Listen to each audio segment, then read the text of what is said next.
I'd love to know how, as an artist that's maybe getting their start or getting their name out there, can get on tours, whether it's as an opener or maybe like a small tour, winter jam, something like that. Let's go by affordability from cheapest to most expensive. DIY first. If you can have a platform, social media platform, like a large audience, you have so much leverage to pull something like that off. I think that's probably the easiest leverage point in terms of like money spent. Can I just like jump in and say one thing? Because for me, like those numbers did not translate on my tour. And it's because a lot of my social media followers were actually from Brazil. And I ended up accruing a whole bunch of fans from like countries that I was not planning to tour. Brazil being a big one, but like also the Philippines. And so if you can like leverage social media followers in cities and geographical locations that you actually have people in and Good then call. tour those places.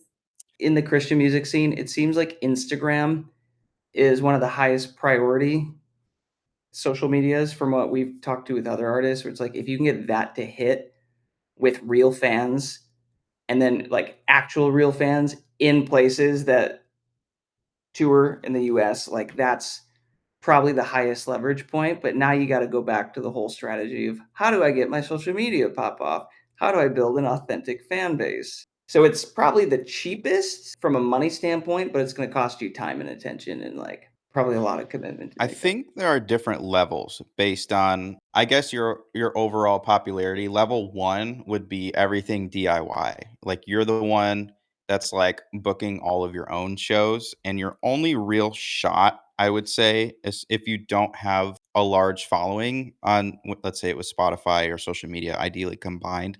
You have to be friends with somebody that is already ahead of you that likes you and likes your music. If you're gunning straight for like I want to get hop on a tour with somebody larger than me, I would say that's probably your only shot right there, unless you have kind of something else going for you. We should have specified how big is the tour? Like, what are you aiming for? Yeah, how big are we talking? There's levels to this stuff. I just did a tour and it was very DIY. So I had the leverage of knowing people in different cities that were either worship pastors or were Mhm. pastors of churches. And so I was just like, hey, I would definitely commit to sharing some of the ticket sales with you if you would be interested in like giving me some volunteers and like filling the place. I think if you're in the States and you can get on like opening for someone at just the start, that's huge. You're just like tapping into their audience. Even if you get like 10% of their audience to like look you up on Instagram. We've got a lot of experience with like the DIY side of like Christian touring and stuff. And we have some nuggets that after I have the story, I'll try to remember them. But we went to St. Louis and there was a small church that was like, hey, like we'd love to have you guys out. We got there, we got set up, everything, everything was ready to go. And then it was like, it was like the pre-show jitters where you're just kind of like, you peek your head out. You're like, are people coming? Are showing up? Are people showing up? And I kid you not, there were literally 4 people that showed up in this, like, 500 person, like, movie theater. Like, it was huge, and we were also scheduled to lead worship the next morning. That's another thing, like, you can as a Christian artist, you can kinda do that and, You like, got to circle bookend back that to type of that. stuff. Yep. So that Yep. there's a nugget there. But there were 4 people that showed up, and the way that we turned it into a moment was we literally did, like, half of our set, and it was, like, this really, like, intimate set where we kind of switched things up, did it more acoustic, and then after, we took everybody to get Dairy Queen, and we just hung out with them for, like, an hour after the show, but it was rough.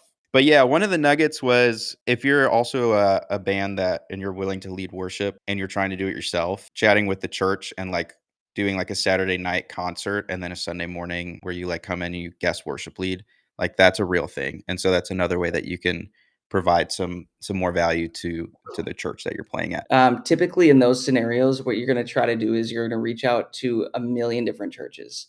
So this is quite literally what we did: is you search for all the main cities, and if you get somebody to bite, you try to build the tour around that. So like this would be a situation that maybe it's not like a tour that's set up that you're trying to get on. It's like, how do I get more shows as a Christian artist? Well, yeah, rope in worship leading try to get one. And typically what you're going to do is a lot of these churches are going to be like, well, we don't really have a budget.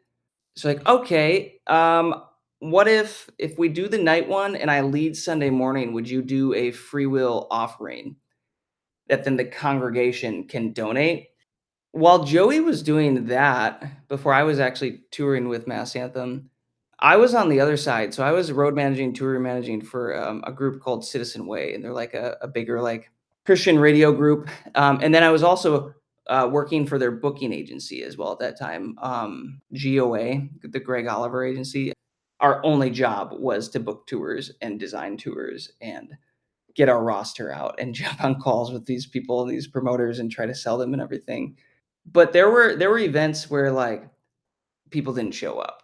Yeah, like if the promoters are really bad, it can happen at any level. Like they've got some radio hits and they're like actually have fans and everything. And I remember there was one, it was in Colorado. We were playing a festival out there and the promoter, whoever it was, just bombed.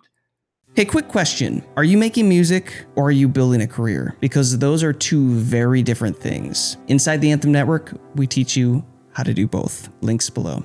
This happens at all different levels here. You kind of just need to decide where you're at, what you're realistically capable of getting on.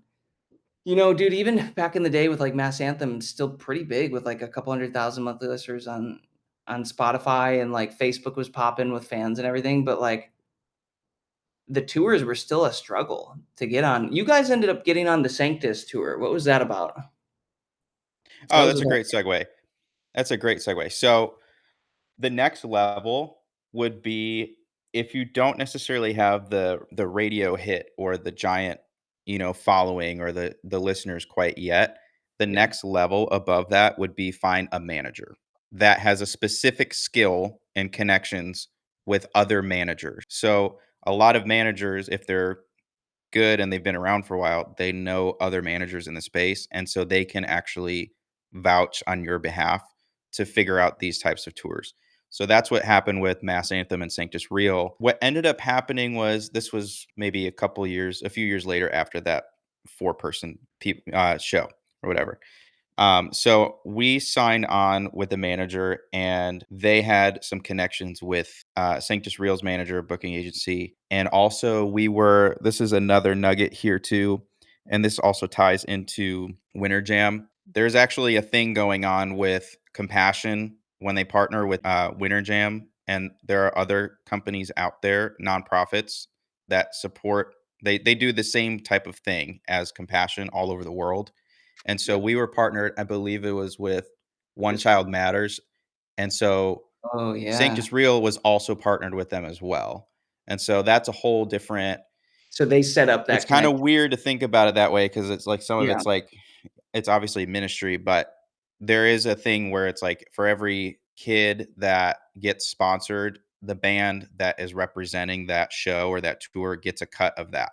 And so when Compassion partners with Winter Jam or One Child Matters partners with Mass Anthem and Sanctus Real for this tour, then there's obviously, I don't know if you've ever been to Winter Jam or any of these, there's usually some sort of Compassion pitch in the middle of it, whatever. Yeah. And so that all kind of intertwines too. And so if you do have a heart for something like that, that is another way to where you can take maybe more risks and go places because you have another type of revenue stream that could come from that on top of merch sales and things like that. So there's that. You master the pitch. And so Chad, our lead singer, he was really good at it. And obviously we had a heart for it. So we had that as a part of our show, but that's how we got connected with, and we did a one-off kind of tour with Sanctus Real. And that was how we all got connected. So you got on that tour because your non-for-profit sponsor was their non-for-profit sponsor and they linked you up. Yeah, I believe so. Yeah. Yeah. And I will say this about the whole pitching thing. You gotta believe in it like 1,000% to be able to convince people to do this, because it gets a little weird because you have your first part of the show, you have this pitch time essentially, and then you have the rest of your show. And it's literally like $5, can I get $5? Can I get $10? Can I get $10? $15 over there? Did it go in once or twice? Like it feels like that in a way. because everybody in the crowd knows that it's coming, because typically at the show you'll see like sponsored by One Child Matters, sponsored by whatever. And if you're not like fully on board for this and you're like seeing it almost as like, oh, well, we need to get 3 here to cover for the tour expenses, it's like it can come off as like guilt tripping a little bit. Yeah, And you got to be real careful with that stuff, because there are bands out there that can weaponize it because of the way that these deals are structured. If you're in the space that makes sense, and again, right now it seems like we're just talking Christian music. Yeah, if you can pull off getting a sponsorship like that, they will typically help get you out or sneak you out into tours. The trick is you just need enough leverage to actually get that relationship, right? So it's, again, we're back to this leverage game. How do you go get the non-for-profit to work with you instead of the next? If you can connect, so on my tour, I was sponsored by IJM, which is International Justice Mission. And they're very, very specifically about like rescuing children from sex trafficking rings across the world. And as like, I'm a mom of 2 little girls, and so it wasn't very hard for me to like super duper hardcore buy into that. But I also, what I was saying, or like the point I'm making here is like, I got on with them. They're international, they're everywhere, but they're also like fairly new. And so I actually got to have some really great one-on-ones.